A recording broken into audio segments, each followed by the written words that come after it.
सकाळी सकाळी झाडू मारून अंघोळ वगैरे करून मी किचनमध्ये एंट्री केली आणि सगळ्यात अगोदर काम केलं ते म्हणजे रात्रीची धुवून ठेवलेली भांडी मी रॅकला लावायला सुरुवात केली.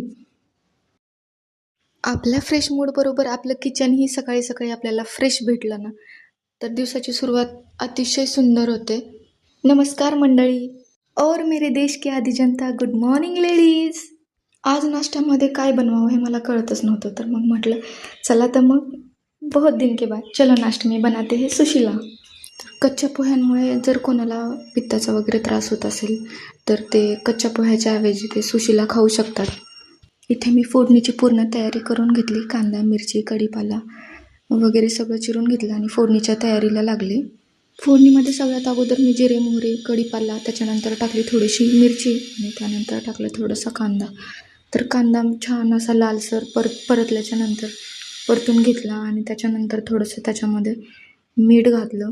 मीठ घातल्याच्या नंतर ते एकजीव करून घेऊन त्याच्यामध्ये थोडीशी हळदी टाकायची. हळदी टाकून व्यवस्थित एकत्र एकजीव करून घ्यायचं आणि भिजवलेले मुरमुरे टाकायचे आणि व्यवस्थित छान हलक्या हाताने त्याला एकत्र एकजीव करायचं. थोडीशी वरून अशी थोडीशी कोथिंबीर भुरभुरायची, ज्याच्यामुळे ते कलरफुलही दिसतं आणि खायला पण टेस्ट येते त्याची छान. आता मला तरी यावरती लिंबू घ्यायला आवडत नाही. ज्याला कोणाला आवडत असेल तर त्याने याच्यावरती लिंबू घ्यायचा. लिंबू पिळून थोडंसं खायला सुरुवात केली तरी छान लागतं. पटकन असं प्लेटमध्ये घेतलं आणि तुम्हाला खाऊन सांगते की कसं झालं होतं. दिसायला तर सुंदर होतं. एक बाईट खाऊन बघते आणि मग सांगते. आणि एक बाईट खाऊन झाल्याच्या नंतर अप्रतिम झालं होतं हे. नक्कीच तुम्ही पण ट्राय करून बघा. सबस्क्राईब करायला विसरू नका. Bye bye.